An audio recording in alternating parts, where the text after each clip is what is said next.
doesn't come up on my map, though. It's showtime, baby. Yeah, I know. Did you Life of a showman. I came in last night. I had tennis. I get in at like 9 o'clock. So it's the fourth quarter of the game. Like, holy hell, they're doing it. They fumble the football. The Rams fumble the football going into the end zone, down 3, about maybe a minute and a half left. I'm thinking to myself, game is over. I'm finna go to bed. So I turn it off and I go to bed and wake up. It's like, holy hell, wait a second. That game was supposed to end 20-17. Why is it 23-26 all of a sudden? What the hell just happened? So I had to go back and watch the subsequent 2 drives and overtime. Yeah. What a game on Thursday Night Football. I had it on. I switched over to the baseball game. Yankees, Red Sox. Was watching that. Switched back to the football game. Switched back to the baseball game, and the Yankees had blown it open. It was 4-0. I missed it. Switched back to the football game just in time for Stafford's last, for the drive where Kyron Williams got punched in the face and fumbled. Hold on to the ball, man. Yeah. How come you can call it hands to the face, but you don't call getting punched in the face? He didn't grab his face mask. No, but you don't have to grab the face mask. Yeah, you do. You have to grab. No, if the lineman just push on the face, they get penalized. Oh, you're talking about hands to the face. I got you. Yeah, hands to the face. Because you're up under. You're moving the helmet when you do that. I mean, he moved his helmet. He didn't move it. He just popped him in the face on his way to the Yeah, ball. he punched him in the face. Hold on to the football, dog. I don't know. Yeah, I'm not arguing he shouldn't have fumbled. It was weird. I went to Crosstown last night for the 5th birthday party of WYXR. Our buddy Jared Boyd and JB was there, and a whole bunch of people turned out. It was really cool, just kind of hanging out in Crosstown. But by the time I got home from that, all the sports was on. Now we had baseball playoffs. First round's done.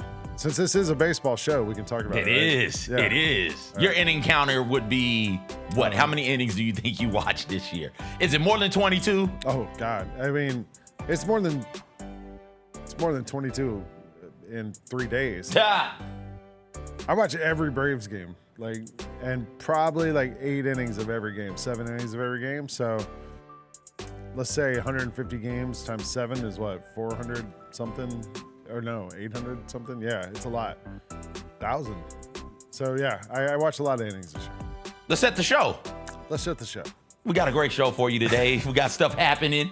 MLB playoffs, they're underway. Got the first round over with. The wild card round is over with, so we'll talk about that some. But Taylor Swift dropped. We got to talk about Taylor Swift because not only are we a baseball show, but we're also a Taylor Swift show. That's right. So we're going to do that. Rob Fischer and probably Jon Roser are going to join us here at some point in time. Roser had a late night because of the Niners. So we'll talk about the 49ers and Thursday Night Football with them. Also take a look ahead to the college football slate of games with them as well. We'll have our RAGGOWs in the third block. I can't do it. I was going to.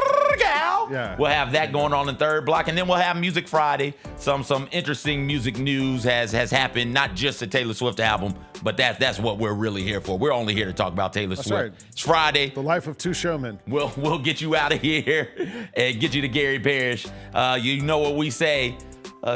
Shake it off. I'm trying to think of another Taylor Swift song. The life of Ophelia's. Life of Ophelia's. That's our new thing.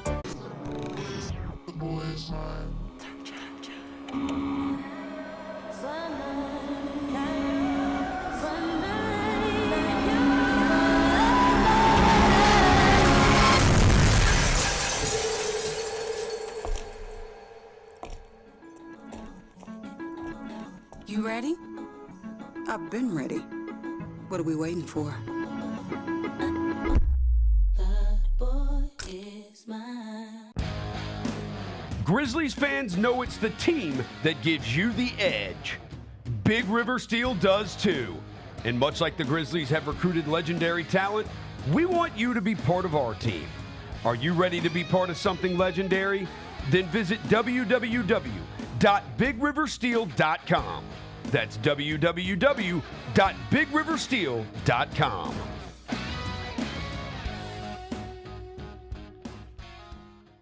Kroger shoppers and Grizz fans. Want exclusive last-minute discounted ticket deals texted straight to you? Sign up with the new Kroger Buzzer Beater deal. Fans can sign up by texting Grizz to 636-479 Or visit your local Kroger store in the Delta Division and scan the QR code. By signing up, you agree to receive recurring automated promotional and personalized marketing text messages from the Memphis Grizzlies. Consent is not a condition of any purchase. Message frequency varies. Message and data rates may apply. Let's go, Grizz! Let's go! Oh, John Moran just broke the rim with that finish. Defense, take that ball! Defense, take that ball! Jared with a rejection. Give me that! Moran digs at it, knocks it away. Picked up by Pippen. Bob, Brandon Clark. Ooh, on that rim!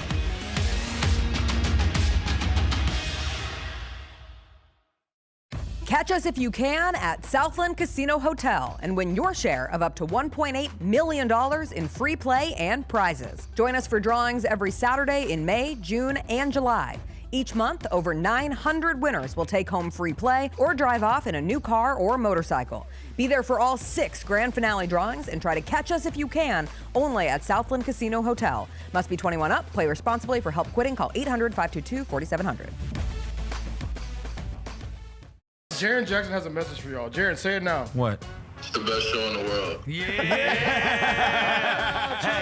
Yeah, Trip. When I showed up at the event last night, he goes, "You got the biggest show in the world." And I said, "No, I really don't." And he goes, "To me, you do.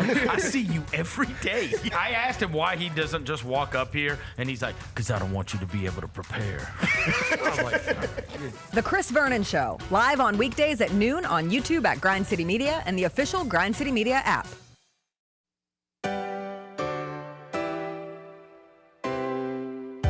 Feels great to feel the sunshine. Gotta own the day like it's all mine. Just got paid in his own time. Been working hard, I've been on the grind. I deserve this feeling, having my way. I've been on this healing.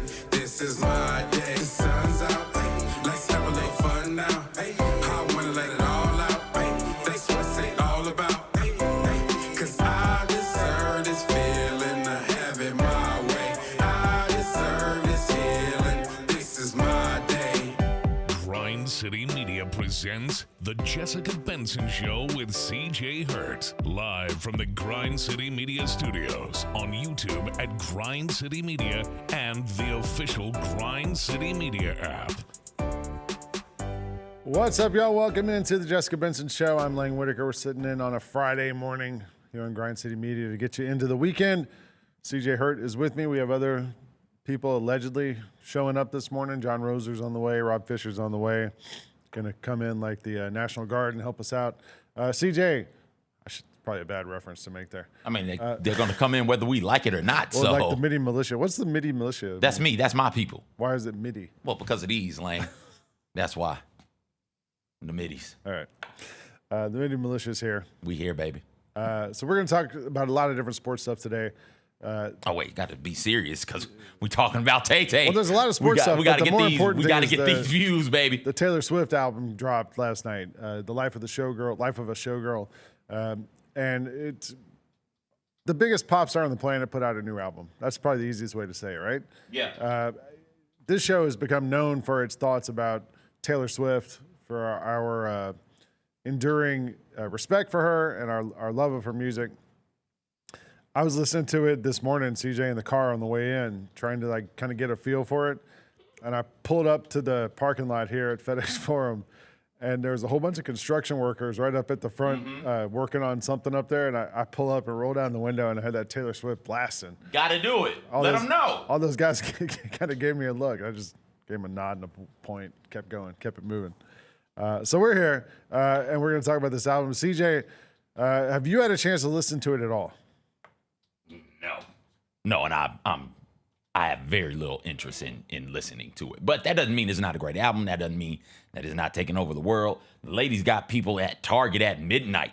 At Target. We stopped doing 24-hour stores. Why'd they go to Target at midnight? Well, because they had the collectibles. So they apparently there's albums, like the albums, CDs, albums? Yeah. like things you can collect from this album. And I love that. You know, anytime something can come together positive and bring people together the way Taylor Swift brings people together, it's a better place when that is happening. There's a better buzz about life when everybody is happy. And in general, I'm a happy guy. And for some people, this brings them happiness. I love it. I love it. But yeah, my brother was in line at Target at midnight to get the Taylor Swift album. Like he's big into that. He is. Huh. He is. And I don't know when's the last time he's done that. I would assume Taylor Swift has done something similar like this before. But my brother grew up going to Barnes & Noble or Books A Million to stand in line at midnight for the Harry Potters. I've got friends who do this type of thing for various video games, right? Yeah. So it's not unique but or new, but nobody does that anymore, really, because now it's all digital, right? Like we can just download the video game at midnight. If it's a big enough, like I think that whenever they do the Grand Theft Auto, if it's in our lifetime, if we ever alive to see the new Grand Theft Auto, if that happens, I'd bet people would show up and line up for that. But think about what we are talking about from a culturally significant standpoint. That's where Taylor Swift is right now, where she is a cultural juggernaut. And people show up and show out and will spend money, not just to stream the album, but to buy the physical copy. Yeah. Can I interest you? Can I go to the tours? Can I interest you in the watch party? Can I interest you in traveling to Little Rock, Arkansas, 2 hours away to go to an AMC theater to go see Life of a Showgirl, the official release party? Do you want to go do that? Because I got showtimes for you, Lane. Well, yeah. Well, now I realize why you were asking where the nearest AMC theater was. Yeah. We can get there. There's not one near here anywhere. No. So Little Rock. I think Little Rock is the nearest. Yeah. 2, 2:30, 3, 4, 4:30, 5, 6, 6:30, 7, 8, 8:30, 9, 10, 10:30. And I'm telling you right now, if you want to go to the 2, the 3, the 4, the 5, the 6, the 7, the 8, the 9, or the 10, it's full. You can't get in. Sit on the front row. Like that's amazing, man. When you think about what she is as a marketer and what she is as a talent. A couple of weeks ago, that was the 50th anniversary of the movie Jaws, right? Like one of the most consequential movies of all time, probably. Like the one that kind of showed people how to make a horror movie, set Steven Spielberg up to be this filmmaker and all this stuff. Just one of the great classics of American cinema. 50th anniversary of it, they put it back in the theaters for a couple days. My wife and I went to go see it, and there was 4 people in the theater. It was us and 2 other people. Taylor Swift drops an album, and they can't get enough people in that theater. Yeah, it's like the total opposite. I listened to the first 5 tracks this morning. Okay. I reached out to an anonymous source, CJ, to the biggest Swiftie I know. I did the same thing. And I asked her for her quick reaction to the album. This was at about 6-something this morning. So she had apparently already listened to it, perhaps multiple times. We have a text message that she sent me about it. This is her thought. It's awesome. Tay is so in love. The whole album has a lighter tone, true happiness. The last song, Life of a Showgirl with Sabrina Carpenter, has a track from the Eras tour. Like you just get transported back to that moment. Can't wait to go to the movie. Already have my outfit. Oh, nice. This is what you're talking about. People are excited to be a part of the Taylor Swift universe. I guess those movies are kind of like a way to be part of it in a physical way, right? Like it's not we've seen artists do this. Yeah, a community. That's what it is. Yeah. Great way of phrasing it. And we've seen other artists do similar things. Remember, Beyonce drops Lemonade. I think you can consider Baychella or Baycoming, whichever one however we call that. I think you consider that one. Michael Jackson was known for dropping long form music videos to accompany various songs and albums. I remember watching some of those as a kid. And Taylor Swift is doing it and doing it really, really well right now. Rolling Stones gave that album 5 stars, perfect score.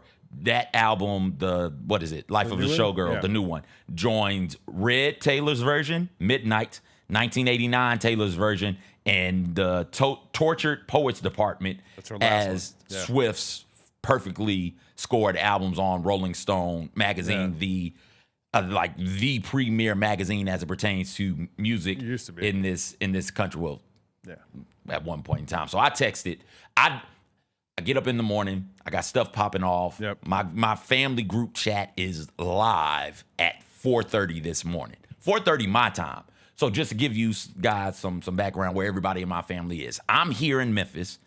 My father and my sister are in the Eastern time zone, so it's 5:30 that time. That makes sense for them to be up. My brother, he is in Honolulu, Hawaii. He lives in Hawaii. And so texted him, he's a big Taylor Swift fan. So it's still like midnight there. Midnight. So he is fresh off of it. And so here's how that plays out. Does the album come out at like 9 p.m. there? Because it comes out at it comes out at midnight on the East. It But it came out at 11 here. Did it come out at 11? Yeah, I was awake and it was on my phone at 11 p.m. So, I wonder if it just comes out at midnight. Then Eastern. he just if it comes out at 9 over there, then he just didn't go to sleep. Yeah, maybe that. He didn't go to sleep. So here's how this transpires. I asked him for a review because Jessica's not in. It's like, hey, Bama, hit me with a review. My daddy asked him, why you up? Taylor Swift came out, big dog. It's good? Nah. Max Martin missed on this one. Yeah. There are 4 bankers. Wait, what? So for those of you who don't know, Max Martin and Shellback collaborated with Taylor Swift. Max Martin has done songs like Baby One More Time, I Want It That Way, That's the Way It Is, It's Gonna Be Me. He's co-written 27 Billboard Hot 100 #1 singles, 25 of which he's either produced or co-produced.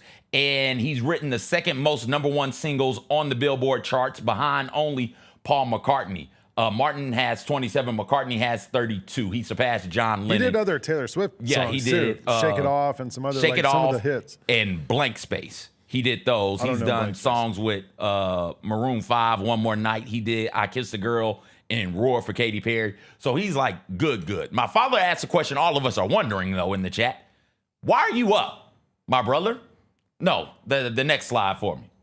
Only songs, according to my brother, worth mentioning. Story of Ophelia, Elizabeth Taylor, Canceled, Life of a Showgirl. Did you catch any of those on your way in? Yeah, the first two are the first 2 songs on the album.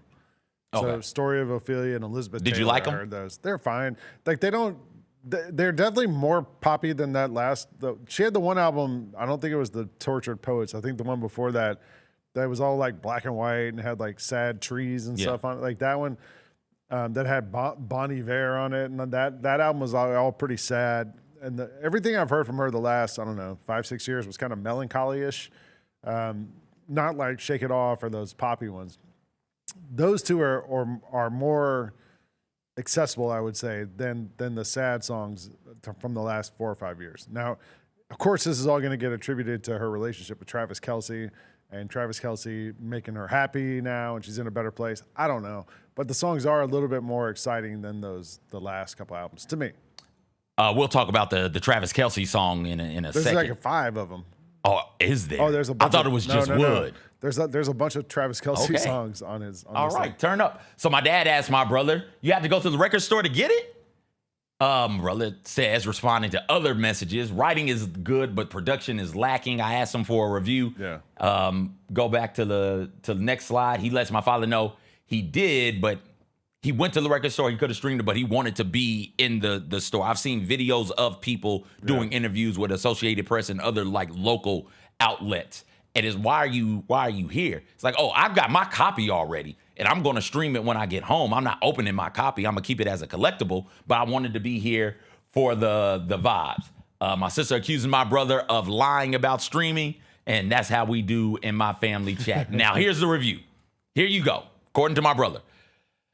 Taylor Swift's Life of a Showgirl blends late 80s pop melodies with mid-2000 pop beats. Max Martin returns on this album. Yes, the same Max Martin who produced the hits from Britney Spears and Christina Aguilera to Backstreet Boys to NSYNC. The list goes on and on. He's got a bit of space in there. The Story of Ophelia stands out as a Taylor referencing Shakespeare play Hamlet.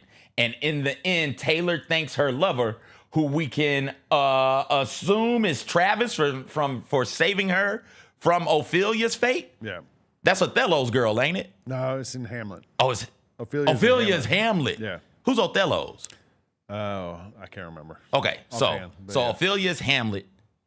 How does Ophelia die? Did she get nicked with the poison sword? No, that's how Hamlet dies. That's how the brother Juliet who killed took the poison. Got you. All right. Go to the rest of the review. And the song Elizabeth Taylor. Ophelia drowns. Okay, there we go. The song Elizabeth Taylor references how her life may seem all glitz and glam, but she may seem like the biggest thing since Elizabeth Taylor. But in the way that she evaluates it, you may be disinterested in how simple her life is. Yeah. My father, you got up early for that? I read it more like your dad saying, he got up early for that. I tell him to give me more. So the second song, yeah, it's about Elizabeth. It's called Elizabeth Taylor. Like, do you think, I was thinking about this, like, do people under the age of 50 have any idea who Elizabeth Taylor was, or like what a big deal she was? Yes. I've learned this the harder way. My wife and her family, love those old timey movie stars. Like that, the glitz and glam of it still resonate with people, like you said, under the age of 50. I mean, when I was a little kid, there was Elizabeth Taylor perfume commercials on TV all the time. Remember that? And then she got married like 100 times, and she was dating people all the time. And I think that's probably part of this too, is like, you know, you're a big star and you can't find love, that type of thing. Yeah, honestly, Elizabeth Taylor could walk in here, slap me in the face, say I'm Elizabeth Taylor, walk out, and I'll be like, yo, some lady just slapped me. That'd be hard because she died a few years ago. Oh, would she? Oh, did she? R.I.P. to the legend then. Yeah. He continues, when it comes to canceled, we can only conclude that this is a song about Blake Lively finally pitting the rumors. 15 years ago. Sorry. Okay. Finally pitting the rumors to rest about their friendship. She is 10 toes down about her best friend. Yeah. If there was any doubt whatsoever, just turn to the lyric that says, I like my friends canceled, dripped in Gucci. And we all know that Blake Lively is the face of Gucci. My father, that's diabolical. It's true. I did not know any of this, but okay. He says we all knew. He went on to say, There's a song called what, I'm assuming? I think that might be the song Wood. Is it Wood? Wood's the one about Travis Kelce. I was reading the lyrics. So it might be Wood. Is a very intimate song that talks about finding not needing to find love and no longer needing to knock on wood to find love. It also has a double entendre.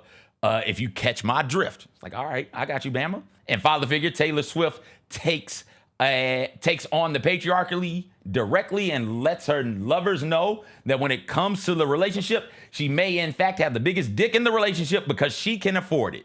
CJ. I thought when I saw father figure, I thought it was going to be about Andy Reid. Duh. It wasn't. Maybe not. I don't know. He asked me how much more I need, and I think we're good there. Yeah. So thank you to my brother. Yes. According to Page Six went through and broke down all these songs and found every Travis Kelce reference that there allegedly is on these albums. Okay. Song Wood is arguably her most vulgar song to date. Oh. She sings about the curse of bad relationships being broken by a magic wand. She says, forgive me, it sounds cocky. Oh. He traumatized me and opened my eyes, or he something-matized me and opened my eyes. Redwood tree, it ain't hard to see. His love was the key that opened my thighs. Hey. This is like a Smokey Robinson song. Come on now. Apparently, because now I'm in touch with all the Swifties of Memphis, apparently the Paradiso is doing it. Oh, okay. So it's not just AMC. So the Paradiso has if she released that thing at Target and AMC, like she's partnering up with some of like the largest like brands in mainstream entertainment in the United States. The only thing left is like, I was thinking the other thing people get in line for these days and wait for and camp out for is when Chick-fil-A opens in different neighborhoods. Yes. You know, like, so maybe we need like a Chick-fil-A Taylor crossover or something like that. Yes. All right. Last text thread or text message before we get out of here. Overall, the album is good, very solid. Melody is very good. Writing very clever. One-liners as Swift is known for. I think if we're going to look at this album through a critical lens, we must ask where are the actual pop bops, where you can just forever hear them in your head, not just at this decade, but the next decade. Where is really Max Martin's footprint in this body of work? Because I don't see it, not the Max Martin that I know. I like Cree's point here. Yes. Cameron, I'm going to be real. CJ isn't reading all that at this point. Just call into the show. I agree. Like, why didn't Cam just call into us? I'm not finna fiddle with these phones over here. It's 2 a.m. in Hawaii. Maybe it's like... No, I guarantee you he's still up listening to it. I guarantee he is. Yeah. Well, I don't know. There's like a whole bunch of Travis Kelce stuff in this thing. Are there she more? She even mentions New Heights, their podcast. Like, there's a lot of like, she has a song about wanting to settle down and put a basketball goal in the yard. She says, keep 100, pledge allegiance to your hands, your team. Pledge your allegiance to the. Yeah. Man, listen. There's a lot Good here. loving to have you moving a bit different. You want to go to the 3:30 Paradiso? Today? Yeah, today. No, I was going to go to the driving range. Oh, which one is more important, the golf game or this? I mean, this so I can watch it. But I wonder if can you stream this at home or do you have to go to a theater? I don't think you can stream it yet. So they make you go to the theater to see it, which kind of makes sense. You want to be with your people. 3 o'clock is pretty open. Let's see about 8. Let's see what the 8 o'clock show looks like at the Paradiso. Cause I'm curious because I know My family's going out of town tomorrow afternoon for fall break. I have to stay here because Grizzlies are here all week next week. So like I'm free after like lunchtime tomorrow. Lunchtime tomorrow? Like afternoonish, early evening. Okay. I'm in. You want to go see it? Yeah, let's make that happen. All right, we're gonna take a break. We didn't even get to the NFL game, so we'll get to that when we get back. We got NFL, we got playoff baseball. The Grizzlies start this weekend. We got a game tomorrow here. We got Music Friday. We got a lot of stuff to get to. Roser's joining us, Fisher's joining us, CJ's here, I'm here, Jacob's here. We'll be right back on the Jessica Benson Show here on Grind City Media.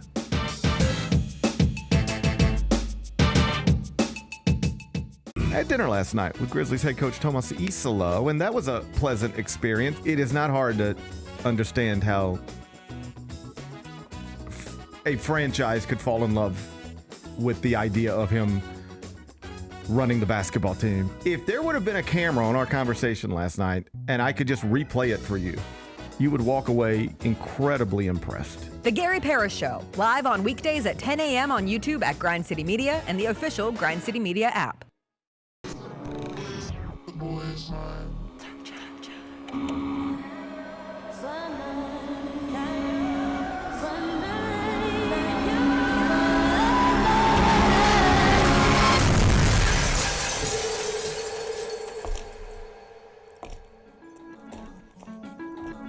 You ready? I've been ready. What are we waiting for?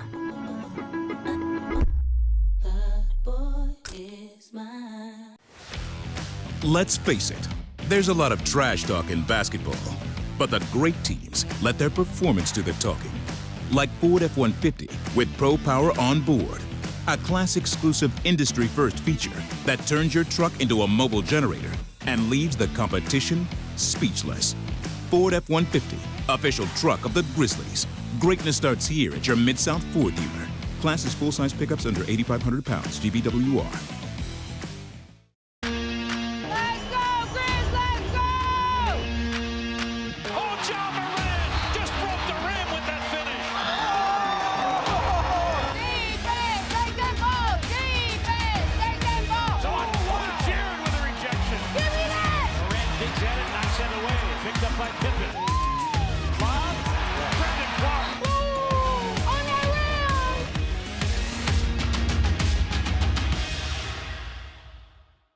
Sonic Radio. Welcome back to Sonic RNDIO. That spells radio with me, the CIO. This just in, the new Sonic $1.99 menu lets you build a crave-worthy meal for just $1.99 an item. Whether that's a creamy shake, crispy tots, or a quarter-pound double cheeseburger. This just out. Ostriches. They're mean, not very cute, and in my opinion, way too big for a bird. Don't miss the Sonic Fun 99 menu. 5 items, always $1.99. Live free, eat Sonic. Tax not included. See menu for details. Grizz Nation, don't foul out on dinner plans. Hit Sticks Express in downtown Memphis instead. Fresh hibachi, steak, shrimp, sushi tacos, and yes, our legendary sake slushy to keep things cool. Order online with code STIX901, STIX901, and knock 10% off your tab. It's the perfect pick and roll for game night. Sticks Express, fast, fresh, always a slam dunk. And hey, come see us at our Collierville location too. I had dinner last night with Grizzlies head coach Tomas Isolo, and that was a pleasant experience. It is not hard to understand how a franchise could fall in love with the idea of him running the basketball team. If there would have been a camera on our conversation last night and I could just replay it for you, you would walk away incredibly impressed. The Gary Parrish Show, live on weekdays at 10 a.m. on YouTube at Grind City Media and the official Grind City Media app.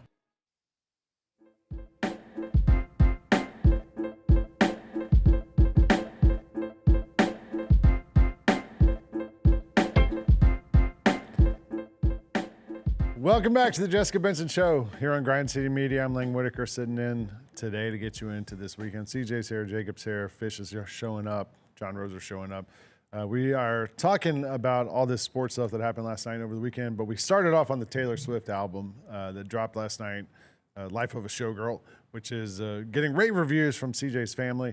CJ said he had something about Tortured Poets to get. Tortured Poets Department was the best-selling album in 2024, which is also insane, right? Year, like she is back-to-back albums in back-to-back years, while also being on the Eras tour, one of the great tours of all time. From what I read, she recorded this album in Sweden with Max Martin, the new one.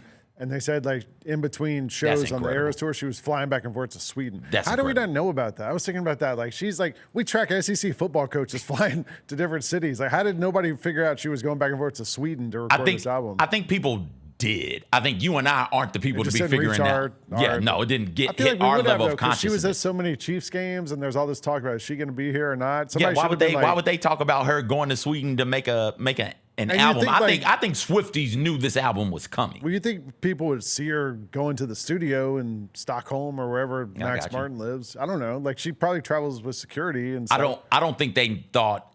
I don't think the Swifties thought it was coming this soon. Yeah. I think that's why it was such a big deal. But when she announced she was going to be on the New Heights, they started speculating, oh, there's an album coming. Like, there's probably, and then she dropped the announcement on the album. But like you said, recording in between tour dates in Europe, amazing. Incredible tour, incredible album, Tortured Poets Department. That also got one of the perfect scores from Rolling Stone magazine. But it sold 2 million copies the first week.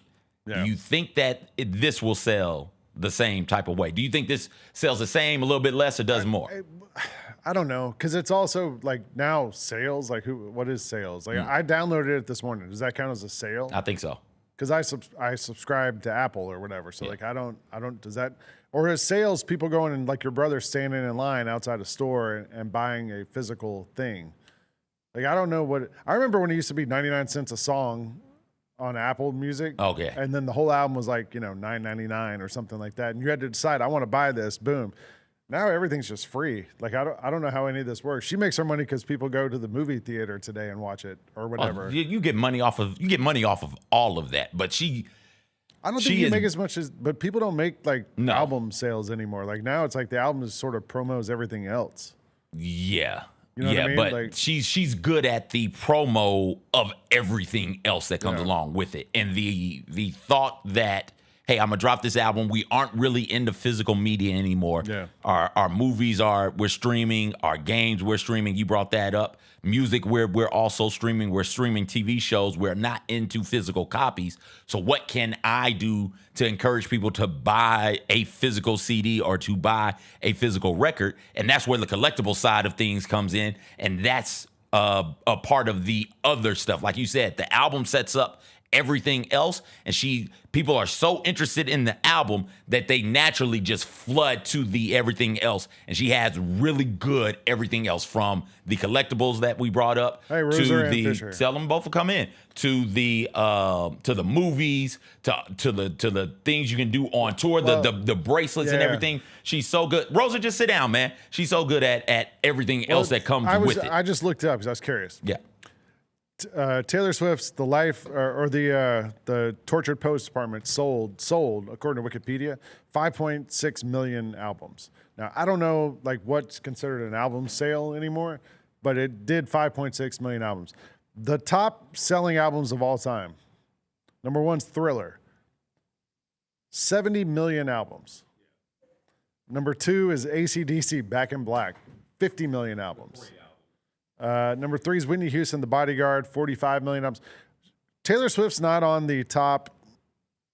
I mean, I'm trying to find like her biggest selling one. None of these are up in like the top.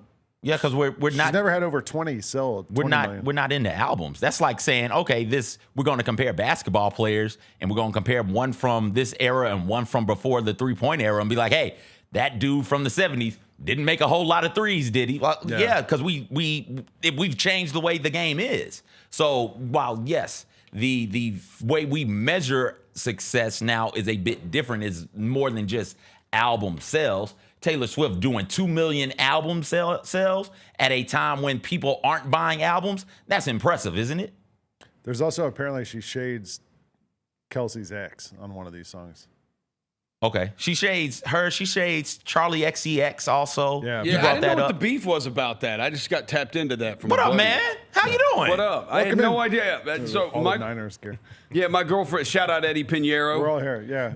Roser texted me this morning and said, "Shout out Eddie Pinheiro." 7:30 in the morning. Look, if you're a Niners fan, if you know, you know. Yeah. Like with field goals have been a problem the last couple of years, and Eddie Pinheiro has been money since we got him. So we didn't talk about any of the sports stuff. We were waiting for you guys to get Well, here. I've got a showgirl text. All right. My girlfriend is a Swiftie. She's not like, she's not like searching Reddit threads for Easter eggs or anything like that. She ain't doing that. She But just like, she likes Taylor follows her Swift. on Instagram. Yeah. She sees the She's stuff. a fan. She's a fan. She's a fan. She says, I need to listen again. I listened when I was getting ready and driving in. I absolutely love how peppy and bouncy it is. It seems very happy and whimsical versus the tortured poet department's melancholy. Overall, I like it a lot. Definitely will be on repeat, and so excited for the movie tonight. Are you going? What time are you going? I'm not Roser? going. Oh. She's not in town. Oh, okay. She's not in town. She's out of town. So otherwise, I would go. But yeah, like I heard you saying this AMC. It's all you can see it all over Memphis. Yeah, it's at the Paradiso. It's at the Paradiso. Yeah. It's at Collierville. It's at Cordova. Are you gonna go, It's Rob everywhere. Fisher? Oh, I'll go. Oh yeah, Yeah. Fisher. I'd go see it. I'm a Swiftie. Swiftie. You went to Yeah. the concert. I in went and saw Nashville. her concert in Nashville, yeah. We thought you were. So I have like you listened Taylor to the Swift. album yet? I have not yet. Yeah. No, All right. but I will. Yeah, I like T Swizzy. She Yeah. gets very sexual. I listen to some of Well, this. there's this one song that sounds like an R. Kelly song. on Yeah, this dude, album, she like- talks about opening her eyes and then she rhymes it thighs. with opening Yeah. her thighs. I was like, whoa. Yeah, there's Sexual Swift. Yeah, it's a little. Do you think she's in love? Good for her. Page 6 said it's perhaps her most vulgar song yet. Oh. So That's hey, fair. she's maturing. Yeah, She's changing as an artist. I like the sound of it. I turned it on a little bit. I like the sound of it. I thought the tortured poet department was so boring. Yeah, I thought it the was one just- before that too. They had like all the sad trees on it and stuff. There was folklore and something else. had- I liked one of those albums. As long as these songs don't have But Bon the Iver, tortured they're gonna poet be fine. departments, it's 31 songs of just boredom. The Florida song wasn't bad on there, but the rest of them, I'm like, these are just so boring. But you know, I thought this way peppier, way more upbeat. I'll listen to it. I like Taylor Swift. Yeah. All right, well, let's get to some sports stuff because we just haven't yet. That Niners game last night, Jon Roser. Shout out Eddie Pinheiro. Being the biggest Niners fan I've ever met. Was there, going into that game, everyone on the Niners is hurt. Purdy's hurt. I said on the odds couple yesterday that at some point you feel like the Mac Jones wheels are going to fall off. Right. They went faster last night. That man revved up to a new level, I Yeah. think you could say. His wheels almost literally fell off. They almost Well, did. yeah. Like he was literally That almost last- throwing up that at the last end, drive, and yeah. like They're massaging his arm. He's massaging his throwing arms, down his bananas. legs. He was dressed like the dude. Joker, too. Did you see that? Or Two-Face. Yeah, he was. Yeah. He was dressed like Two-Face. Yeah. How'd you feel about the game from a Niners perspective? I thought we were going to get killed. I just thought it's a game where you're going to have to throw the kitchen sink at them, but I thought with the short week, like you can't really throw the kitchen sink because you don't have but enough. aren't they off next week? The Niners? Well, no, they don't play for 10 days. We don't play for 10 days. Yeah. We don't play for 10 days. Yeah. But the effort was so amazing, and you need things. The Rams are better than us. Like with us missing all these players, the Rams are better than us, and you could see it. The Rams, like they move the ball. They average like 7 yards a play against us.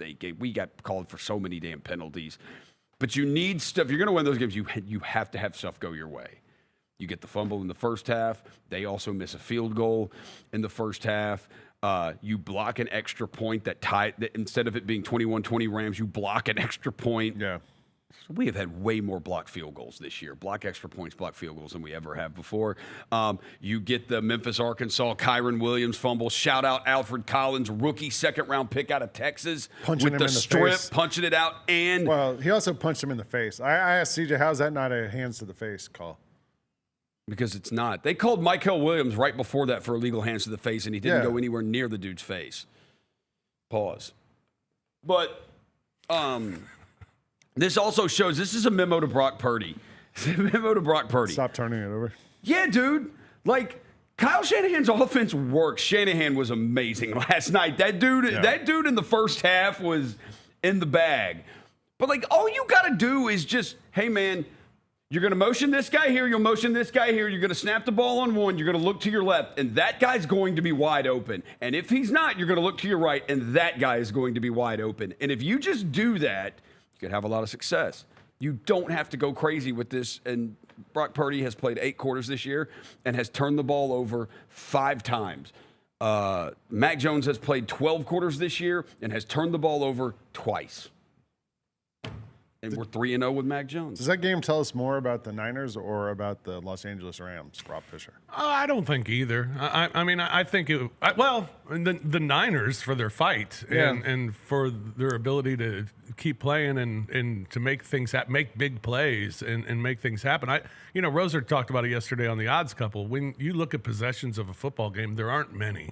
Yeah. And to turn it over twice in the first half, I mean, you just didn't have the ball at all. And then you saw at the end of the first half how the Rams were able to go right down the field and score and at least stay in the game. And but those 2 turnovers in the first half, that puts you behind the 8 ball, and now you're climbing from behind the rest of the night. And they were able to come back and tie it, but San Francisco just made more big plays. I don't think Rams just made costly mistakes. I think they shot themselves in the foot more than anything. Can we talk about that? McVay's 4th down call was I was going to say, and he admitted, can we talk about that terrible. 4th down call? Like, you're in overtime, you're in field goal range, you could tie it up.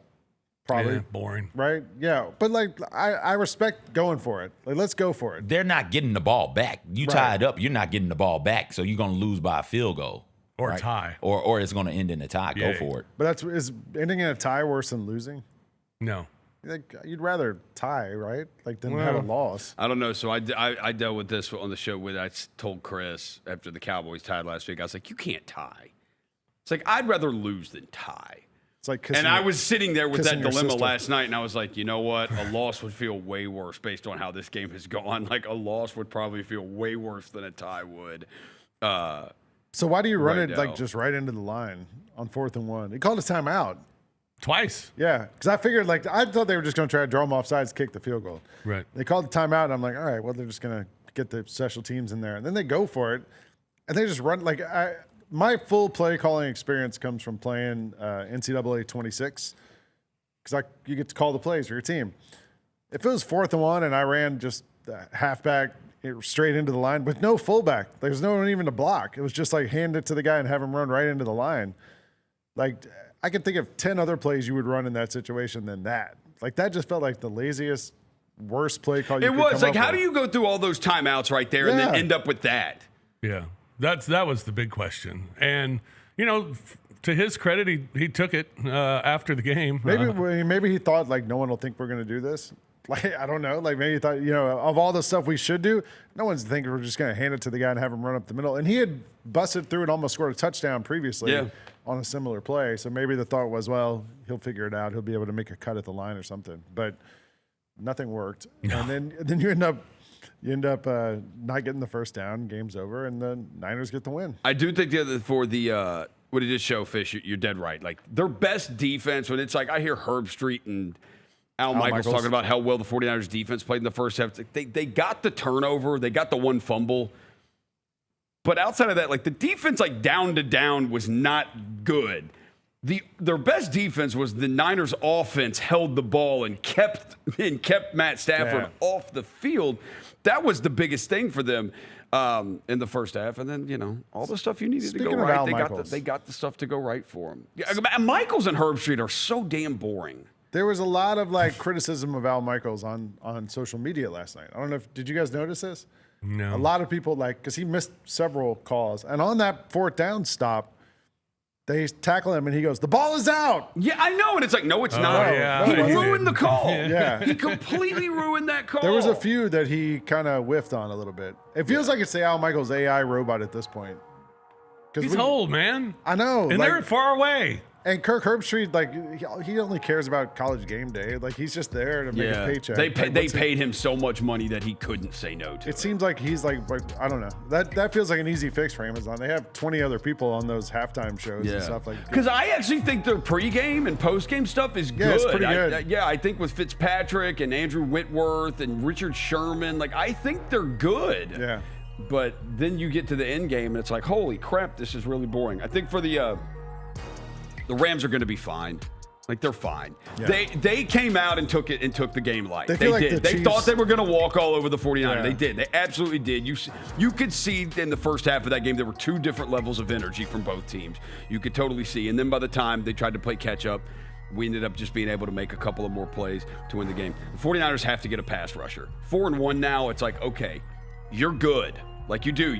And you're going to get, I think for the Tampa game, you're probably getting Pearsall back. You're probably going to get Kittle back. You're going to start to get guys back. But the pass rush was a problem. It's a problem. It was a problem against Jacksonville. They failed to record a quarterback hit for the first time since 2015. Last night, the second half, I mean, you look, Stafford's just standing back there. He's got all the time in the world. They have to go get a pass rusher. Whether the Titans will trade Jeffrey Simmons, the Giants will trade Kayvon Thibodeau or Brian Burns, or the Bengals, maybe they'll trade Trey Hendrickson. Like, you've got to go find a pass rusher, because if you want this team to really try to compete, and sitting at 4-1, you would think they can. You've got to be able to go. You have to go get a pass rusher. All right. Shout out Eddie Pinheiro. This guy's excited. He's excited about Eddie Pinheiro. Oh no, I'm not. No. Even my Instagram video is not, because that wasn't the initial reaction. Right as I was about to record, like, it was right when we got that stop, I was about to record the real reaction. My phone rang. Shout out Will Decker, my buddy Will in the Bay Area. Used to work on the Grizzlies radio broadcast with Hasseltine, doing stats for him. Lives in the Bay Area, big Niners fan. He called me up. Shout out Chris Luther. Shout out in our chat sometimes, Chris Furniture. We got Tesh, Ruben Ryder, King Meeks, big Niner fans. Stand up, 4-1, 3-0 in the division. Shout out Eddie Pinheiro. This man's on about 3 hours sleep. I'm on 4 hours of sleep. I was up till about 2 a.m. watching post game. Shout out Gold Standard Podcast Network, my man Rob Stats Guerrera at Stats on Fire on Twitter. Runs a Big Niners podcast. Hey, he's having a good year, man. Go. He's the Taylor Swift of football Last year fans. sucked. Right. He's having a good year. This year's good. It's good. He's winning and keeps winning. All right, we're going to take a break. We'll come back. We still haven't talked about baseball yet. No. We're going to talk about baseball. I watch baseball. We got RAGGOWs to get to. We got a bunch of staying Music Friday. You're watching Jessica Benson Show on Grind City Media.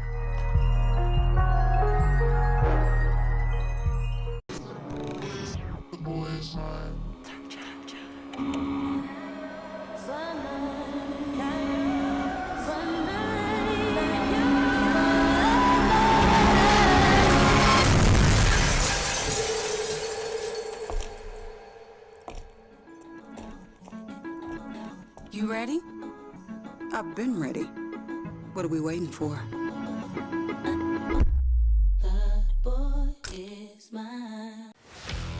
Let's face it, there's a lot of trash talk in basketball, but the great teams let their performance do the talking.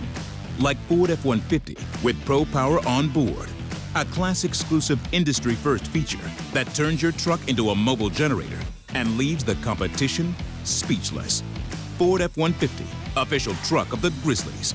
Greatness starts here at your Mid-South Ford dealer. Class is full-size pickups under 8,500 pounds, GBWR.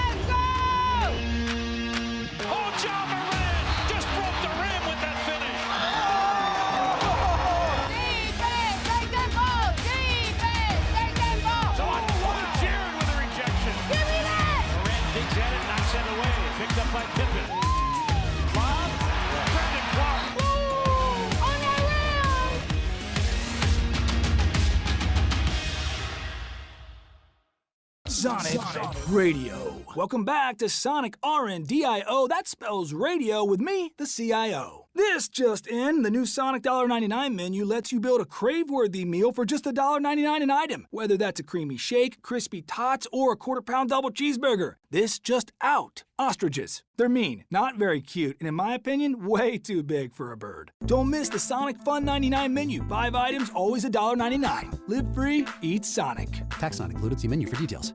Grizz Nation, don't foul out on dinner plans. Hit Sticks Express in downtown Memphis instead. Fresh hibachi, steak, shrimp, sushi tacos, and yes, our legendary sake slushy to keep things cool. Order online with code STIX901, STIX901, and knock 10% off your tab. It's the perfect pick and roll for game night. Sticks Express, fast, fresh, always a slam dunk. And hey, come see us at our Collierville location too. Jaron Jackson has a message for y'all. Jaron, say it now. What? It's the best show in the world. Yeah, Trip. When I showed up at the event last night, he goes, "You got the biggest show in the world." And I said, "No, I really don't." And he goes, "To me, you do. I see you every day." I asked him why he doesn't just walk up here, and he's like, "Because I don't want you to be able to prepare." I was like, The Chris Vernon Show, live on weekdays at noon on YouTube at Grind City Media and the official Grind City Media app. I had dinner last night with Grizzlies head coach Tomas Isolo, and that was a pleasant experience. It is not hard to understand how a franchise could fall in love with the idea of him running the basketball team. If there would have been a camera on our conversation last night and I could just replay it for you, you would walk away incredibly impressed. The Gary Parrish Show, live on weekdays at 10 a.m. on YouTube at Grind City Media and the official Grind City Media app.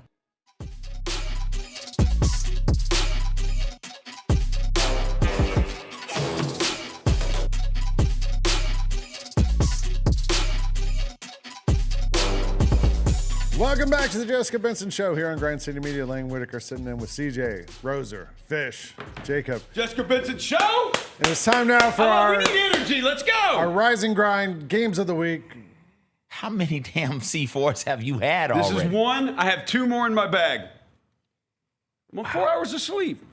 Shout out Jessica Benson and her husband, Chris Luther. Well, Luther's a 49ers fan. Yeah, he is. Yeah. We were texting all night. Yeah. Yeah. He's also a Warriors fan. Yeah, That's true. okay. No, it's not. It's not okay. Oh, that's right. Roser likes the Warriors, too. That's right. Warriors fan. Warriors are going to be And better he than you likes think. Draymond. Ugh. I do. Almost a Grizzly, apparently. Yeah. And Jimmy Butler. Yeah. And Al Horford. You like Al Horford? I love Al Horford. I like Al actually. Horford. I love Al Horford. Who doesn't like Right? Al Horford? And he's just going to fit in with them. That team is so small, but like, We're not 23-7 I know with Jimmy one Butler. They're person- so old. I know one They were person who doesn't like 23-7 Al with Horford, Jimmy Butler. but everyone else likes Al. And I Horford. think they would have made the West Finals if Curry didn't get hurt.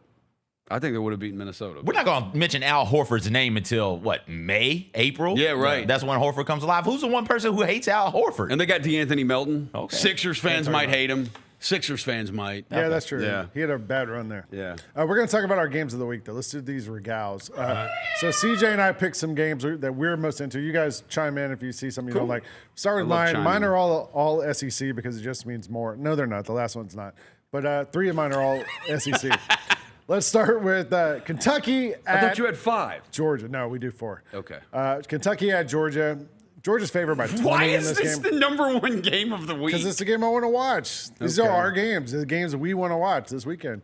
So we got to see what Georgia can bounce back from the loss to Can Alabama. Georgia cover? Can they cover is the big Can question. Kentucky score? I might Who's take- their Kentucky made a quarterback switch. Yeah, they Yeah, they swapped. I might just take the under in They this realized one. Zach Calzada sucks. Yeah. That was one of my odd couple picks was the under in this game. I just don't know how Kentucky scores, and I mean Georgia may win the game 51-3, but I mean, but I don't think they will. I think it feels like Georgia might win 28. I feel like 3. 38-6. Yeah, no, I don't. It feels like a 28-3. 28-3? Okay. Real Yeah. low scoring. They'll win, but like control the ball. Georgia's drives are all going to be like 13-play, 10-minute drives. Yeah, well, they run it 7 times. Yeah. Like, because Mike Bobo is trying to run the ball now. So that's my number one game. CJ, what do you have for your first one? My first game is Colorado TCU. Coach Prime as not having the best of years, Shadurless and Travis Hunterless.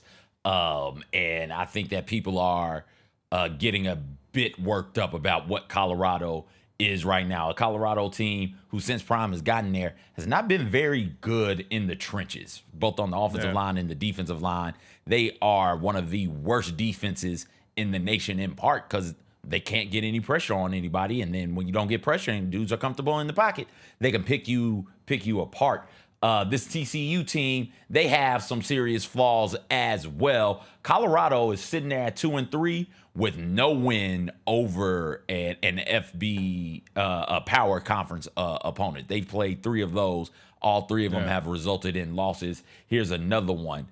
Let's see what they can do. They got win over Delaware and a win over somebody else. They've changed quarterbacks like 5 times. Every week it's like they got a different quarterback. TCU, I like that quarterback, but I mean, the only time I saw him, Hoover, he's 11 touchdowns, 4 picks, 67% completion percentage, averages 9.2 yards per attempt or whatever. But I liked him, but it was the North Carolina game, and North Carolina sucks. So, but I mean, his numbers are not bad. On the other side, TCU defensive coordinator Andy Avalos. You remember that guy? He used to be the Boise. Not a great job there. They give up like 400 yards a game, so maybe we get a shootout here. Well, I would have picked Alabama Vandy as one of my games. I didn't because I thought CJ would pick it as one of his games. So nobody picked Vandy Alabama. Okay, well, Fish and I will pick Vandy Alabama. I know Fish is a honorary Commodore as it is because he's been on Vandy all season. Right. I slept on that one 4 hours. I kind of think Alabama may kick the crap out of them. Yeah, I got Vandy I listened to some pods yesterday, some college football pods of like there's someone who was there at that Georgia game and said Bama right after the Georgia game, they were not like the celebratory. It was, we got Vandy next. Like they know what this is. I think they may kick the crap out of them. Yeah, but I just think Vandy can run the ball. But they may not be able to stop the run, right? That's what I'm saying. Alabama team total over 33.5. They keep it close. My second shout out Lazier Alabama Brooks. minus 10.5. Take it. Yeah. Fish, you're on me. Yeah. I like Alabama. I thought you were a Vandy guy.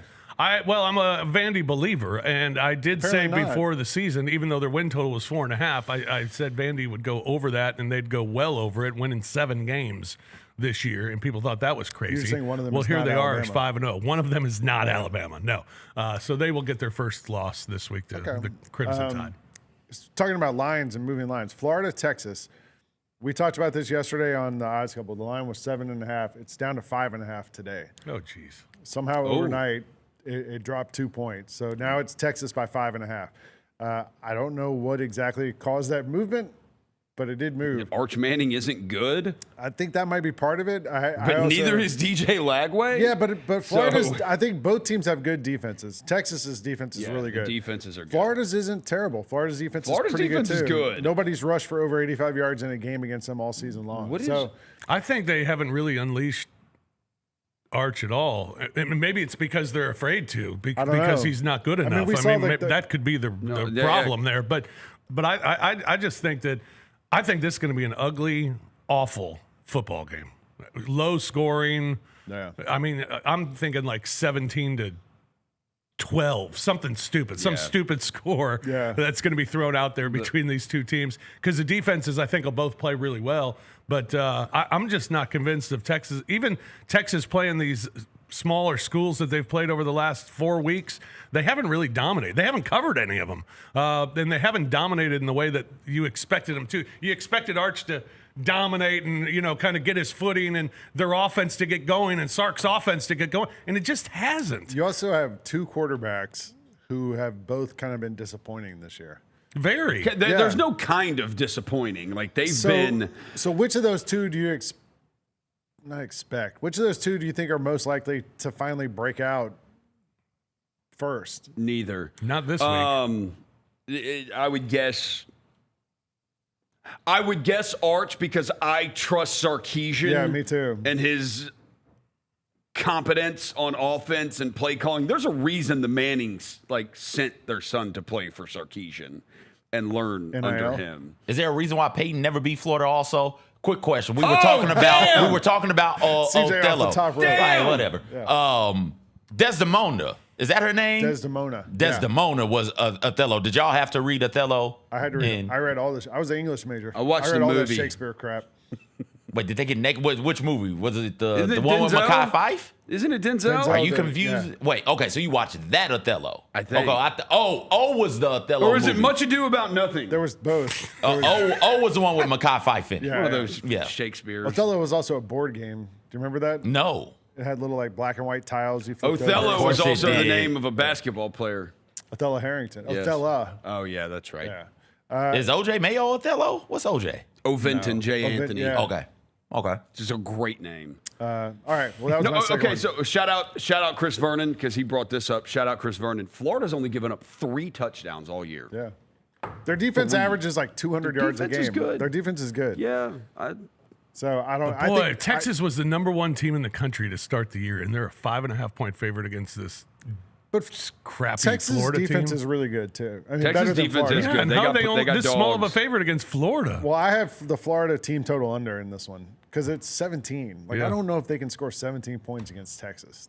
I don't know. I'm with you. CJ, what's your next one? I guess we'll start with the good-ish football in the pros, because I got some just real bad ones coming up, I do believe. Eagles, if you're 4-0, like, okay, I'm interested in you. I want to see how long you can remain that way. A.J. Brown is running around screaming, hollering, ranting, raving about needing the ball more and about not liking the offense and about wanting to trade. As you win it, you're winning. You won a Super Bowl. Why are you demanding a trade? Sometimes I feel like dudes want to win their way and only their way, and they're not okay with just simply winning. If you're a true competitor, you're just fine winning. You're fine with doing whatever it takes for your team to win. Now, A.J. Brown might counter with, hey, we're winning now, but if we don't start finding a way to fill out this offense and really get everybody involved, we won't be able to win come playoff time and later on in the NFL season. And the Broncos, like Bo Nix, just curious about if Bo Nix is going to give me Oregon Bo Nix, if he's going to give me Auburn Bo Nix this year. And it looks like they've taken the training wheels completely off. They might need to put them things back on. Bo Nix is bumping his head and scraping his arms, and he's walking around with bloody teeth and bloody shins and stuff like that, man. Just figuratively speaking, figure him out. Put the training wheels back on, because you brought it up, Rosa, with the 49ers. Yeah. Take care of the football. Yeah. You don't get a whole lot of possessions. Just don't turn the ball over. So I saw this thing from Warren Sharp last night, because they were talking about, obviously, the fumble, like the big fumble at the end with Kyron Williams. But one of the things he pointed out, he said interceptions so far this season through 4 weeks, and now we've already obviously started the 5th week, but he said interceptions are at like an all-time low right now. But what is going up are fumbles. Defenses making a point to punch the ball out. Teams are winning the turnover battle. Teams that are winning the turnover battle this year in the NFL are winning 88% of games. It's among the best marks they've seen since 2000. But the interception rates are their lowest since the year 2000 in the NFL. So it's all about fumbles. So hold on to the ball. Yeah. I got my last game. Oh, no, second to last game. Mississippi State, Texas A&M. I'm with you here. This game's just a cool game to watch to me. Mississippi State's 5-0 against the spread this year. Texas A&M's favored by 10.5, I believe. 14.5. 14.5 or 15, yeah. It's a lot. Here, so Mississippi State's been good this year, but Texas A&M's top 10 team. I think Mississippi State covers. It's 15.5. It's gone up. It's 15. Yeah, it's 15.5 at most places now. I don't know. You're into this one too? Yeah, I'm into this one. I mean, I think we've all been surprised by Mississippi State to start this season. Yeah. They've been much better than anyone anticipated. I mean, their over-under win total was 3.5, and they've already knocked that down. They were really competitive and played really well against Tennessee last week, covered that spread as well. This one being 14.5, I think your initial reaction is, well, Mississippi State's been playing well. They're covering, so I especially with that hook, I like Mississippi State. But this is a different challenge. They're going on the road, and they're going on the road to Kyle Field, which is a very difficult place to play against a team that's top 10 in the country. So I think we'll learn a lot about Mississippi State, and I think we'll learn a lot about Texas A&M. You know, A&M's proven themselves at home. They've proven themselves on the road, going to Notre Dame and getting a big win. So I think, you know, can they take care of business here against Mississippi State? And is Mississippi State that much better than we thought? I don't know yet. I want to see this test on the road. The only game they played on the road is at Southern Miss in Hattiesburg, and you know they had a lot of the fans there too. I don't know if they're going to be able to run the ball against Texas A&M, because that's what they're Fluff Bothwell, one of my favorite names. And great name, running back from Mississippi State. It's been great, but like Texas A&M played Notre Dame and held them in check. You know, like one of the best running attacks in college football. So let's just get this over with. Texas A&M wins this game 48-20. Oh, there we go. Okay. Somebody's got to give a prediction here. 48-20. Nobody has to give a prediction. This isn't a prediction thing. Well, that's what I'm doing. This is just why we're interested in the game. It's not pick it or park it. It's just, hey, why am I interested in the game? That's why I'm interested. Like, I'm interested in this next game because there aren't many things worse in this world right now than the Tennessee Titans. I think the Titans are a top 5 worst thing in this world. It's Titans, it's egg prices, and like, I don't know, it's gas high. I ride the bus. I don't know what else is high. But so gas is good. Gas is okay. I mean, I don't know. I paid like $2.97 the other day. I have an electric car. Oh. Wow. I'm I lag. haven't I got paid an for gas electric car. in a year. Oh, so yeah. I just want to see plug it into Teresa. the wall. Teresa brought it up. Where do you plug it in? Is it just To into the wall? Yeah. Outside, inside? Inside, in the Inside? garage. Got a In the garage. I got a thing okay. put in. Got you. Yeah. They put an electric charger for you in the garage? No, I put it in. Oh. In his I mean, garage, not the garage I hired here. a guy to come do it. You in my put it garage. in yourself? Oh, not in the parking garage in here. No. Oh, okay. No. There is one here in the player parking garage. There's not one in the middle. Yeah, levels. remember. There used to be. No, there's an outlet. Yeah, okay, that's what it there's is. not like a real charger. Yeah. Remember, Gary had the car situation and Yeah. had to try and He had to push get it into the player get his car parking into the garage. player parking garage. Shout Yeah, out Luke. Luke pushed that thing down there. Luke did? Yeah, Luke Shout had to out help to out. Luke. Yeah. Luke up in Minnesota getting after it. So yeah, Teresa has this stat: no starting rookie quarterback has lost his first 5 starts ever. And so that's probably going to happen here. So getting to witness bad history Why are being they so made. bad? Because their coach is awful. Their coach is just awful. looking for They that don't stat. have any playmakers offensively or defensively. So that roster is built poorly as well. Yeah. They don't have a bunch of depth other than Simmons. You can't find anybody else on that roster who commands respect on the defensive side of the ball, who can get pressure on the quarterback or make a play on the ball. They're just bad all the way around. I don't know what happened, but it happened quick. And it is noticeable how bad those dudes are. I asked Bennett, and he goes, "Man, he goes, we got fleeced so bad on the L'Jarius Sneed thing." And I said, "Yeah, it makes you wonder. Like the Chiefs kind of knew what they were doing, letting him go. Like, yeah, it's more our system than it is him." Housing prices are bad. So it's Titans egg prices, housing prices, and I'm gonna come up with 2 more bad. I feel like things right housing now. prices are coming down. Are they? There's way. No, I mean the interest rate dropped quarter, Yeah. so that'll help. But right now it's like I've been paying attention to the housing market lately. Yeah. Everything's kind of just sitting there. And housing prices are coming down because nobody's buying Yeah, houses. nobody's buying houses. Like there's plenty There's of a bubble houses bursting? available to buy. I don't know. I like that game, CJ. Could probably sell your house to BlackRock. Yeah, I do. Go Cardinals. You like it because your Cardinals I'm are a going to beat the Cardinals hell fan, out of so them. go Cardinals over the Titans 7.5. I like the Cardinals. Go in Titans. This game. I think Titans. Cam Ward does become the first quarterback to lose his first 5 games because, as you said, they're miserable. They are. And They're I don't think the terrible. Cardinals are that bad of a team. Who would have a except for better- the fact they have a little tiny quarterback. They do have a but- tiny quarterback. But other than that, I think they're pretty decent, and they need some wins, and this is one that they can rack up. Who would have easily. a better chance against this Cardinals team? The Tennessee Titans or the Remember the Titans? Remember the Titans because the left side is a strong side. They're going to get pressure on these dudes. Yeah. They're going to get out They there. can Coach blitz a Boone, QB. left side. Strong side. They can blitz a QB even with or without Gary Bertier. Water makes you weak. Waters for getting blood out of my uniform, and you don't get no blood on my uniform. We are going to do. Are we talking pre-injury or post-injury to until Gary? Blue pre. We're going to go do up downs until Blue is no longer hot, tired, and thirsty. Shout out Coach Boone. Shout out Coach Boone. It's a big Denzel Washington show Man, today. Coach Boone would be fired why you got instantly here? today for you that. having fun? You think football fun? You do? It ain't fun no more, is it? No, it's not. No, it's not. It's not fun no more. Oh my gosh, I love Coach You do Boone. not fumble my football. If you fumble my football, I will stick my foot in your behind, and you will run however many feet it is in a mile. Was it 5,280? Yeah, that's what he said. 5,280 feet. You know how we all know that? Because the Nuggets jerseys had the 5280. Like, Oh, is that what it's about? I thought it was like a zip code or something, that's or all it is area on it. code. I don't know. They have a rare 4-number zip code in Denver. Last game, I was going with Miami at FSU. Probably the best college game this weekend. 2 teams that used to play. I saw they played. They were both top 10 like 5 times in the 2000s earlier this century. But now both teams haven't been great lately. They're good this year. Both teams are really good. I feel like Florida State has kind of had a good start.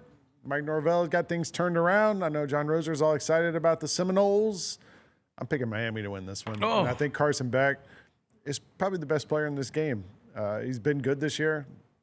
I think they win it.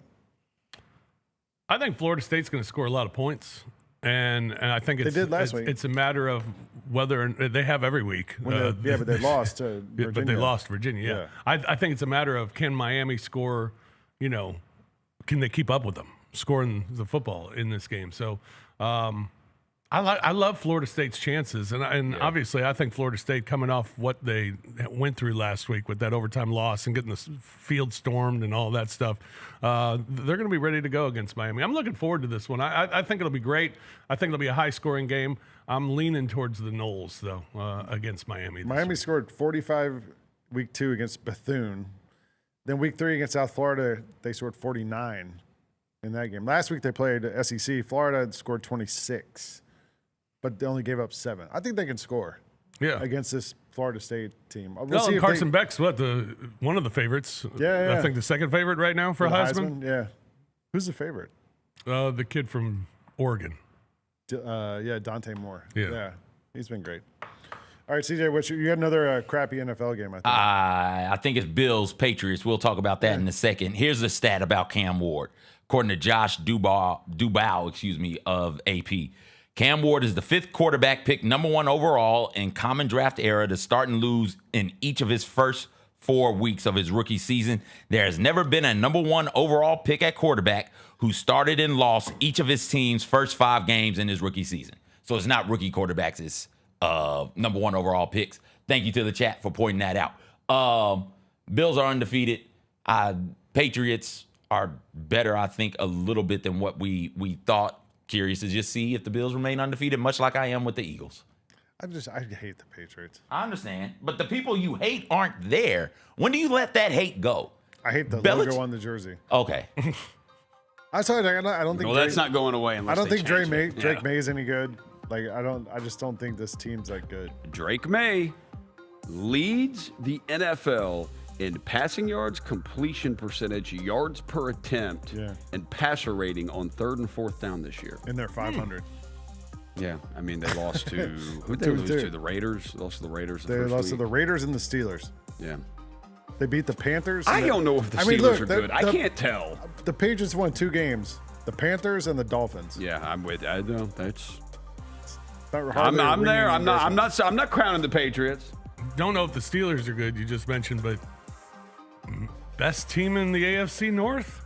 I mean, they have to be right now. The Ravens. By default? The Ravens are going through, what we're going through, except we're winning with it, and what we went through last year when we couldn't win with all the injuries. Like, the Ravens are just ravaged right now, and now you lose Lamar Jackson for at least 2 games. And then Cleveland and Cincinnati suck. Both of them. Yeah, they're both terrible. The AFC North is the only division. Brock Purdy and 3 first-round picks for Joe Burrow. Every team in the AFC North has a negative point differential. All 4 teams. NFC South's almost the same, except the Buccaneers have a 0-point differential.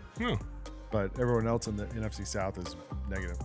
New Orleans Saints -55 on the season. Jeez. All right, let's take one more break. We're going to come back. We haven't talked about baseball yet. We got to get into the Yankees getting the big win last night, and the next round of the playoffs starts tomorrow. And then it's Music Friday. We got a lot of music stories to get to, talk about. You're watching the Jessica Benson Show here on Grind City Media.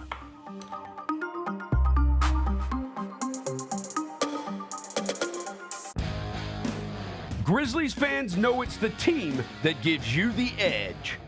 Big River Steel does too. And much like the Grizzlies have recruited legendary talent, we want you to be part of our team.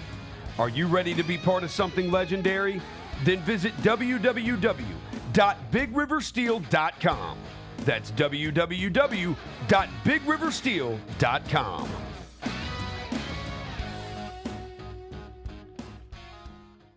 Kroger shoppers and Grizz fans. Want exclusive last-minute discounted ticket deals texted straight to you? Sign up with the new Kroger Buzzer Beater deal.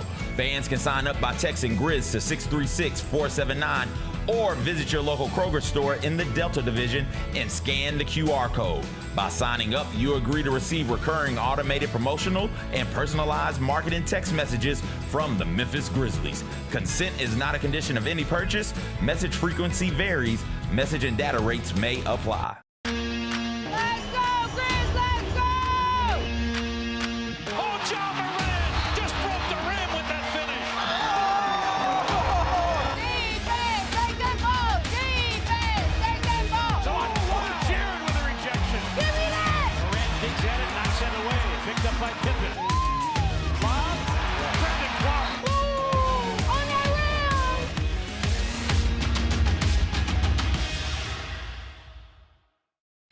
Catch us if you can at Southland Casino Hotel and win your share of up to $1.8 million in free play and prizes. Join us for drawings every Saturday in May, June, and July. Each month, over 900 winners will take home free play or drive off in a new car or motorcycle. Be there for all 6 grand finale drawings and try to catch us if you can, only at Southland Casino Hotel. Must be 21 up. Play responsibly. For help quitting, call 800-522-4700. Jaron Jackson has a message for y'all. Jaron, say it now. What? It's the best show in the world.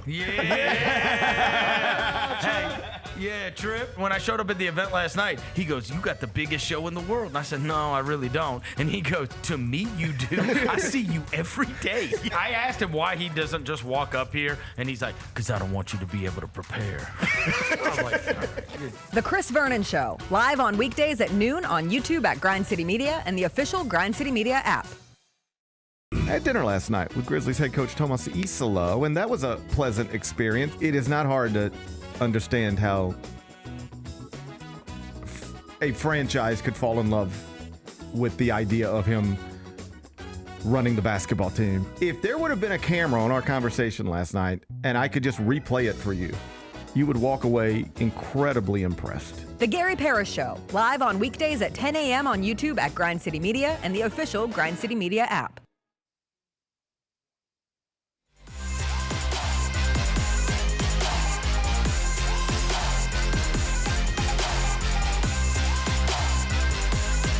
Thanks to the Jessica Benson Show here on Grind City Media and Lane Whitaker alongside Jon Roser, Rob Fischer, CJ Hurd, and Jacob Stopcutty. And we're going to talk now about MLB, because this is a baseball program, I was told. I don't know if that's true. It's a rumor I've heard. The show focuses on baseball. We have watched a combined, Jacob, correct me if I'm wrong, like 20, how many? 24 full innings of baseball on this show. Wow. And 9 of them came right there at AutoZone Park, watching the Redbirds. CJ asked me y'all top that. How many innings I've watched, Rob? And I thought, for me, it's got to be over 1,000. Yeah. Don't you think you got to be higher than me? Probably, yeah, because I watched a lot of the Cardinals games and then whatever else is on. I mean, Yeah. I'm flipping between games all the time. MLB and Network, you're a big during fan. the summer, MLB Network. So you're telling me you've watched a little bit more than 24 innings of baseball? Yeah. Okay. Yeah, I watched that, I think, yesterday. Yeah, So. I might have too. Yeah, I watched yesterday. It's just on all day. Tigers beat the Guardians yesterday to advance. We finished all the wild card rounds yesterday. Dodgers already swept. Tigers win 2-1, 6-3 win in Cleveland. Tigers had such a disappointing last month of the season. Looked like they were going to fumble the whole thing away, and then they managed to beat the team that caught them the last couple of weeks of the year and to move on. Are the Tigers fixed now, or no? Yeah. Think they're back? Yeah, I think so. I mean, I They had think a historic, once you get blow into the last 2 playoffs, months. everything else is just kind of gone. It's in the past, and now it's about what you do now. And they got a terrific start from Skubal, which you expect. Yeah. They got a really good start from Flaherty yesterday, who you didn't expect that. I don't think going into that series. So I think you're fixed. You scored some runs and.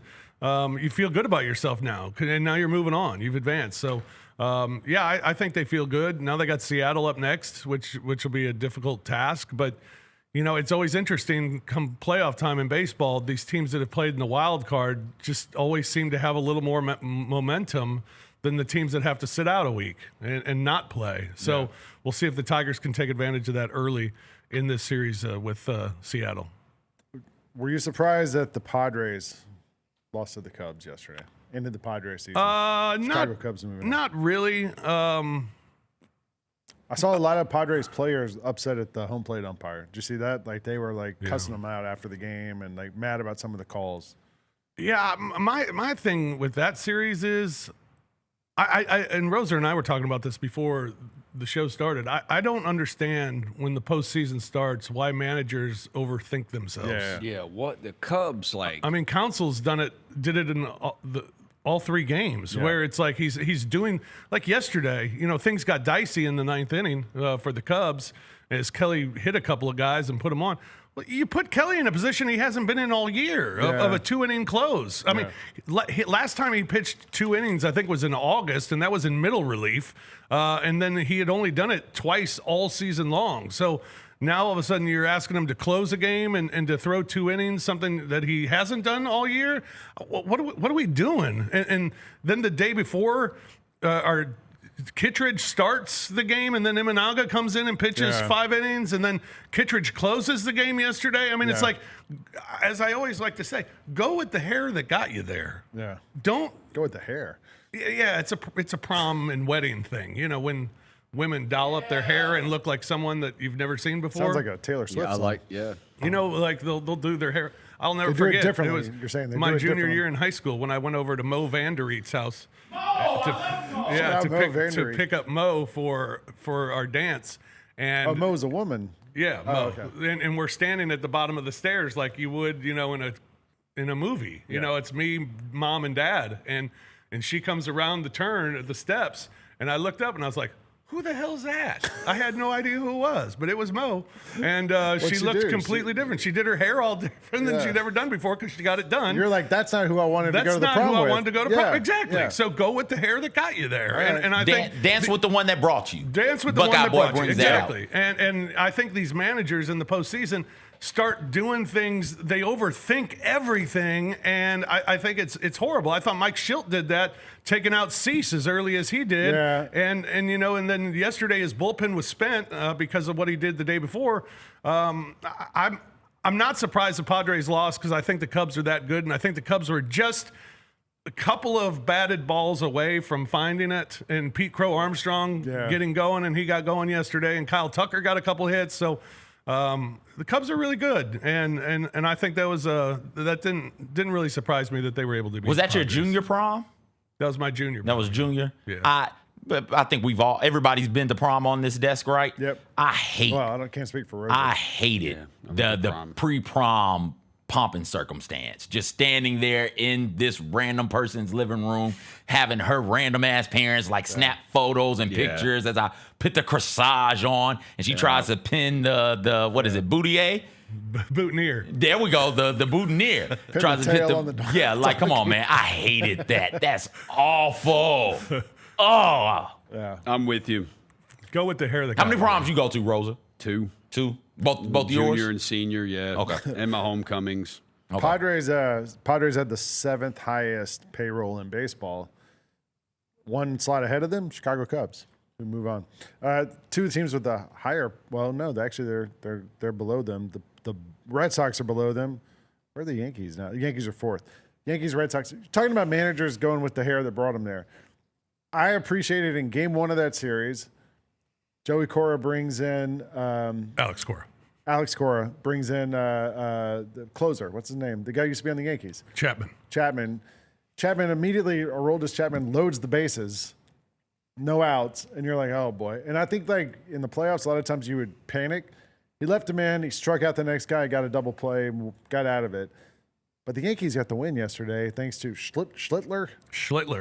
Cam Schlittler. Schlittler's list? Schlittler. Littler's list. Schlittler. Yeah. Pitched 8 innings, struck out 12 dudes. He was amazing. Yeah. He was calm, cool, collected. From Boston. Grew up in Massachusetts. There's pictures of him wearing full Red Sox uniforms and stuff, like in high school. Huge Red Sox fan. Knocked him out of the playoffs yesterday. Yeah, he was great. And Boston goes with a pitcher who made his debut less than a month ago. Yeah. Major League debut less than a month ago. Early. And that's who we're going to go with. And who pitched really well. Yeah. He was great for 3 innings. When did Schlittler make his debut? It couldn't have been that long ago, right? It was a few months. Yeah. He had been pitching really well for the Yankees down the stretch. But, you know, early makes the start, and he pitched really well for 3 innings. And then all of a sudden in the 4th inning, gives up a couple of ground balls that sneak through the infield, and it's like, he's got to get out because guys are on base. It's like, wait a second. Yeah. Just calm down a second. Maybe take a trip to the mound, but let the guy try to get out of it because he's gotten out of it all night so far. And so I thought they pulled the plug there a little too early, and Yankees poured it on and went up 4-0, and were able to hold on. And what'd they win, 6-1? 4-0. 4-0? Yeah, That was the final? Before we get out of this baseball talk, every year we see these wild card teams, somebody gets hot and beats one of these teams that had the week off. And then we always hear this argument of, oh, we got to change the format. You know, these teams go home. It's been the Braves the last couple of years.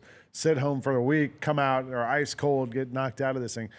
Which of these wildcard teams do you think has the momentum going forward now?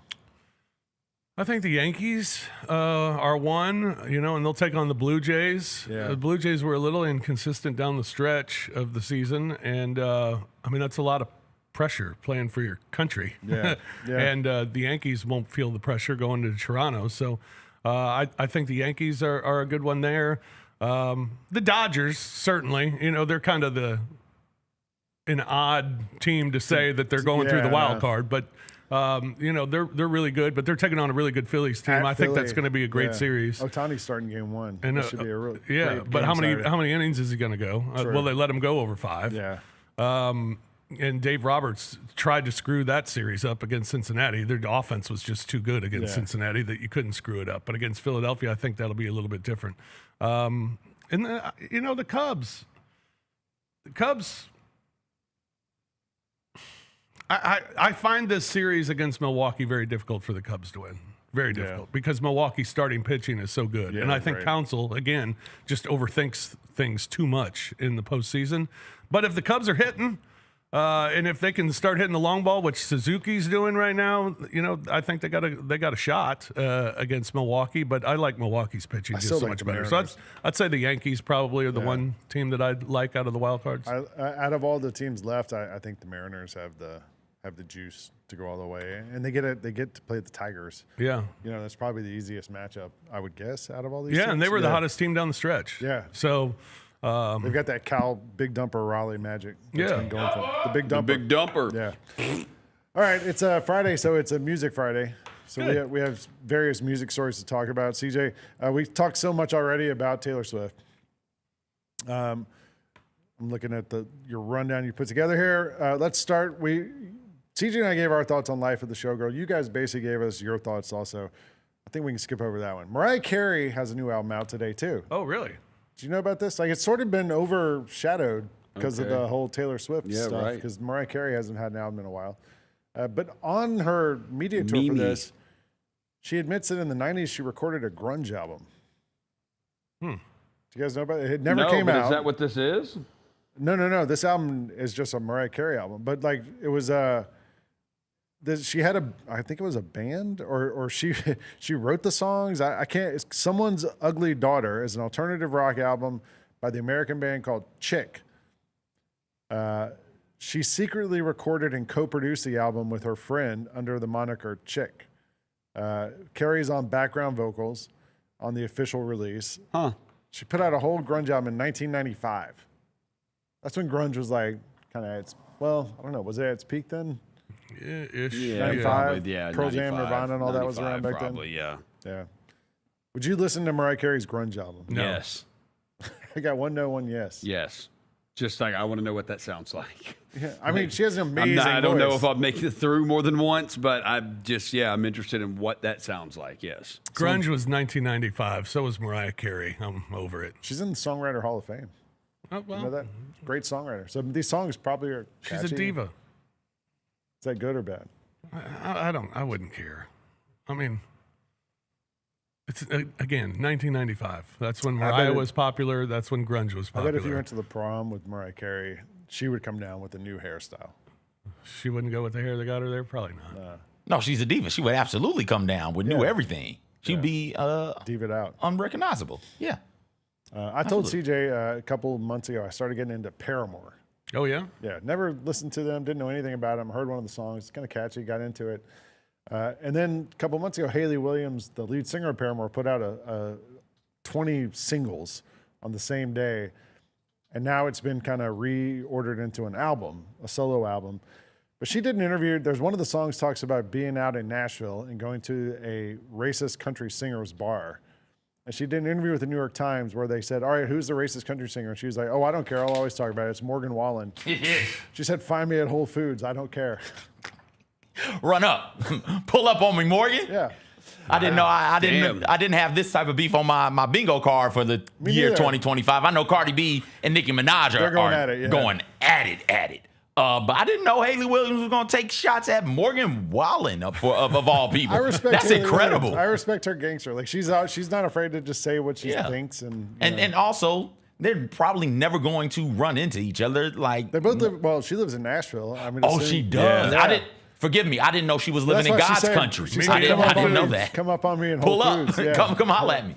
Okay. I think she's from Mississippi. She's from like this area generally. I don't know why I thought they were a Chicago thing, but all right. No, yeah. Okay. So she is in God's country, so he may pull up on her because I don't think he's leaving the South again. I don't think she goes to like SEC football games though. Like I feel like you might run into him in the Grove or something. Oh, absolutely, absolutely. You're going to run into him at an SEC football tailgate. Yeah. Yes.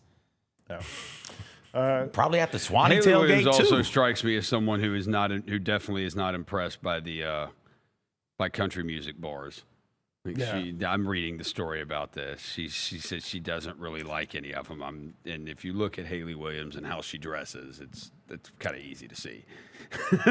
Like I don't think she'd be in the country music bar. She doesn't seem like someone who goes to the country music bar. No, not her scene. No, she seems like she would like Murphy's.